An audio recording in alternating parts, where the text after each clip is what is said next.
Assalamualaikum warahmatullahi wabarakatuh. Saya Pauji Jamo Darmawan dari kelas IF22B dengan NIM 2201020036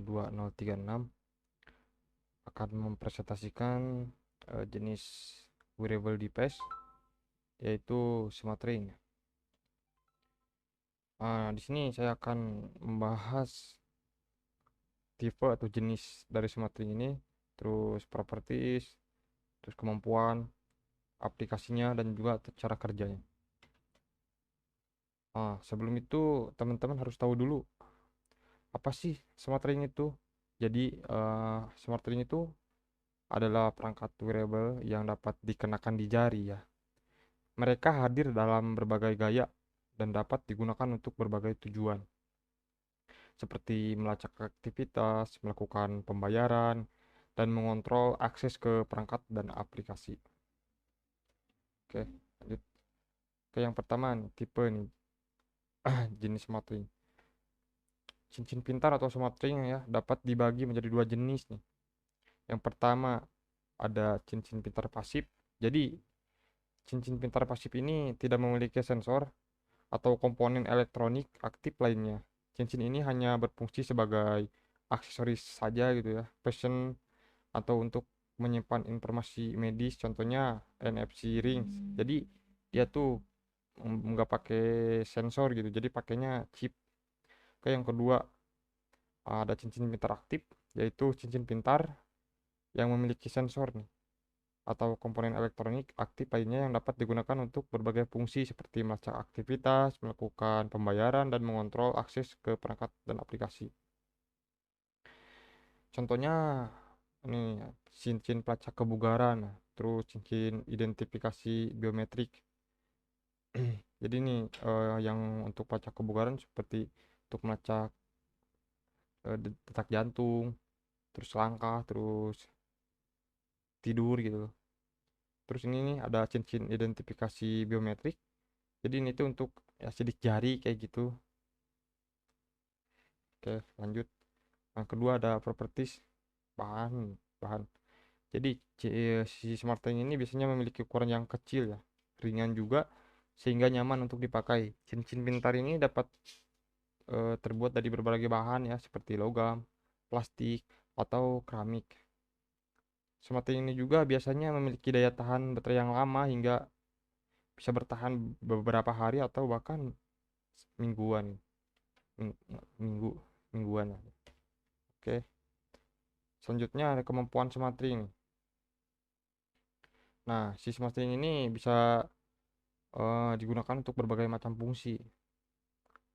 Nah, yang pertama untuk mata aktivitas nih. Jadi seperti apa ya, langkah itu, detak jantung dan kualitas tidur. Informasi ini dapat digunakan untuk memantau kesehatan dan kebugaran pengguna.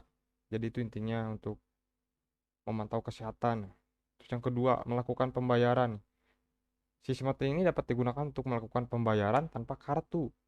Pengguna hanya perlu mengetuk cincin mereka pada perangkat pembayaran yang kompatibel. Terus yang ketiga, autentikasi biometrik. Nah, cincin pintar yang dapat digunakan untuk mengidentifikasi pengguna melalui biometrik seperti sidik jari atau pengenalan wajah ya. Jadi, hal ini dapat digunakan untuk membuka kunci perangkat, mengakses aplikasi atau melakukan transaksi. Terus yang keempat, mengontrol akses ke perangkat dan aplikasi. Cincin pintar dapat digunakan untuk mengontrol akses ke perangkat dan aplikasi, misalnya cincin pintar yang dapat digunakan untuk membuka kunci pintu, gitu, membuka kunci pintu masuk, atau bahkan untuk memulai mobil, menyalakan mesin di mobil. Oke, lanjut. Aplikasi smart ring. Nah, cincin pintar ini nih juga dapat digunakan untuk berbagai macam aplikasi. Nah, yang pertama olahraga dan kebugaran.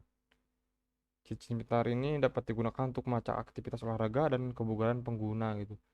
Jadi untuk membantu pengguna untuk mencapai tujuan kebugaran mereka. Terus yang kedua, pembayaran. Nah, si cincin pintar ini dapat digunakan untuk melakukan pembayaran tanpa kartu. Hal ini dapat memudahkan pengguna untuk melakukan pembayaran, terutama saat bepergian. Yang ketiga, keamanan dan privasi. Cincin pintar dapat digunakan untuk mengontrol akses ke perangkat dan aplikasi. Hal ini dapat meningkatkan keamanan dan privasi pengguna. Oke, selanjutnya cara kerja dari smart ring. Yang pertama nih, si cincin pintar pasif. Jadi dia tidak memiliki sensor atau komponen elektronik aktif lainnya. Cincin ini hanya berfungsi sebagai aksesoris pasien atau untuk penyimpanan informasi medis. Nah, hanya itu nih. Terus yang kedua, cincin pintar aktif. Ya, yang tadi kan punya sensor sama punya komponen elektronik aktif lainnya yang dapat digunakan untuk berbagai fungsi itu. Sensor ini biasanya terhubung ke perangkat smartphone tuh atau komputer untuk mengumpulkan data dan memprosesnya. Jadi kesimpulannya, SmartRing merupakan kategori perangkat wearable yang berkembang pesat yang menawarkan berbagai fungsi. Jadi SmartRing pasif lebih sederhana dan lebih murah.